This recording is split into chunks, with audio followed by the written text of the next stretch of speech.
সদ্গুরুস্তম নমস্তুতে পরমদয় ঠাকুর আমার প্রণাম সভাপতি মহোদয় তৎসৎপুত কাঞ্জধারী করুণেন্দু শ্রদ্ধেয় দাদারা স্বামী মায়েরা প্রত্যেকে ভালো থাকবেন, সুস্থ থাকবেন, এই প্রার্থনা তার চরণে রেখে কয়েকটা কথা বলি। সময় খুব সংক্ষিপ্ত, তাই বিষয় বিস্ত হলেও সময় খুব অল্প।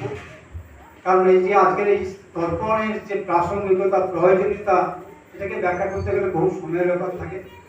শুধু এটুকুই বলি যে শ্রদ্ধেয় আমার যে পরলোকগত যে আমার জয়কৃষ্ণদা, তার আত্মার শান্তি কামনা করে দু চারটি কথাই বলি। 1999 থেকে 2000 সালের মধ্যে তার সঙ্গে আমার যোগাযোগ হয়েছে এই আশ্রমের নিচে।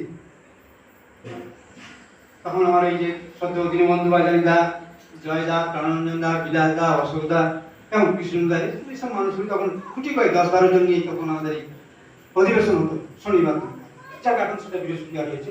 তখন থেকেই মানুষের সঙ্গে পরিচিত, প্রায় 22-23 সাল পর্যন্ত তার সঙ্গে দেখা সাক্ষাৎ হয়েছে, সে একটা কথাবার্তাও হয়েছে। নিজের এটা হচ্ছে যে তিনি খুব সহজ সরল প্রকৃতির মানুষ ছিলেন। এটা আমার খুব বোধের মধ্যে ধরা পড়েছে। খুব সহজ সরল, খুব প্রকৃতির মানুষ ছিলেন। এই যে বলছেন রাগ, সত্যিকারের মানুষকে রাগ দিতেন। এটা তার একটা জন্মগত সংস্কারেরই একটা অংশ। তাই আজকের এই যে তর্পণে শুধু একটুখানি ছুঁয়ে চুম্বকে কয়েকটা কথা বলি।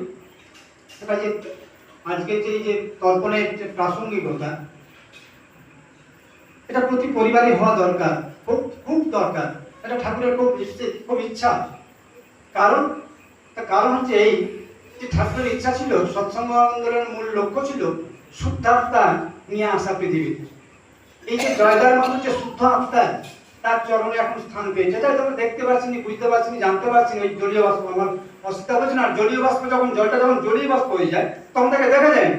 কিন্তু জলটা, ওই বাষ্পটা যখন ঘনীভূত হয়, কন্ডেন্স হয়, তখনই কিন্তু আমি যে বরফ যেটা বললাম, যখন আবার সেটাকে আমরা দেখতে পাই, এই আত্মা চলে গেছে, জয়টা চলে গেছে। এই যে দেহটা, সেই একটু বডিটা নেই, তাহলে সেই কলুষে আছে। এটা আমাদের সচরাচর বোধের মধ্যে থাকেনি। তবে কথাটা হচ্ছে এই যে তার যে জেনারেশন, যে ট্রেস, তার যে গুণ, তার যে ইনস্টিংক্ট, এগুলো জেনারেশন বাই যে জেনারেশন ট্রান্সফার করে, তার একটা যে পদ্ধতি, একটা সুযোগ হচ্ছে এই তর্পণ সভা। কারণ তার সমস্ত গুণাবলীগুলো আলোচনা হয়, সেই আলোচনায় তার জেনারেশনগুলো শুনবে, জানবে।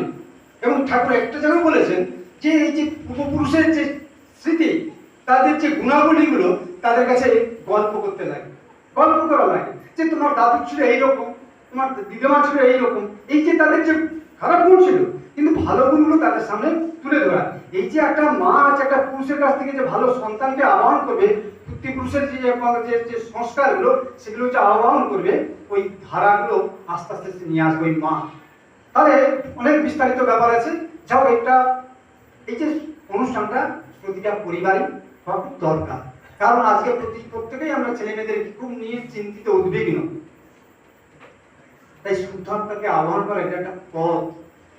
ঠাকুরকে কেন্দ্র করে আজকে এই আমাদের বিভিন্ন মানুষের একটা সমাগম, এবং বিভিন্ন মানুষের অন্তরে যেন এই কথাটা প্রবেশ করে যে আমরাও যদি আমাদের বাড়িতে শুদ্ধ আত্মারা আহ্বান করতে চাই, ঠাকুরের তত্ত্ব তো আছেই, সেই সঙ্গে সঙ্গে তার এই যে পিতৃপুরুষের যে গাঁথাগুলো, গুণাবলীগুলো, সেগুলো তাদের মধ্যে উপস্থাপন করা, তাদেরকে বলা।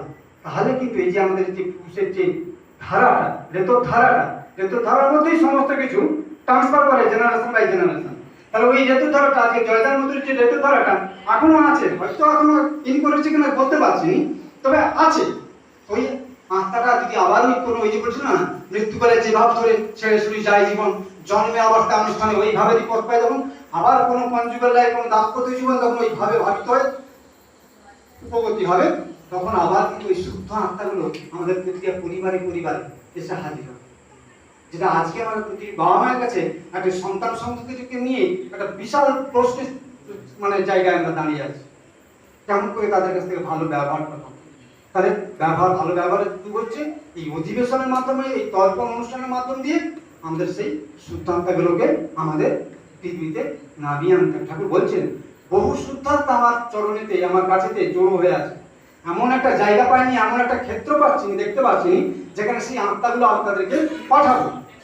তাহলে এমন আমাদের একটা পরিস্থিতির মধ্যে আমরা বসবাস করছি। তাই ঠাকুরের এই সৎসঙ্গ আন্দোলনের মধ্য দিয়ে সেই যে ধারাটাকে আবার যেমন করে যে বলছেন, হেমা পিতৃপুরুষ হেমা পিতৃ পিতামহ আমার আকুতি উৎসাহিত অন্তরের শ্রদ্ধা তোমাদের আহুতি নিবেদন করলাম। এই যে বলছিল না যে আমাদের প্রতিদিন অন্ন গ্রহণের পূর্বে দৃষ্টিকে নিবেদন করে আগে পিতৃপুরুষের দিকে নিবেদন করতে হবে, করতেই হয়, কি করতেই হয়। এইগুলোর মধ্যে দিয়ে কিন্তু আমাদের পূর্বপুরুষের যে দেবধারা আমাদের এই জেনারেশন বাই জেনারেশন প্রবাহিত হবে।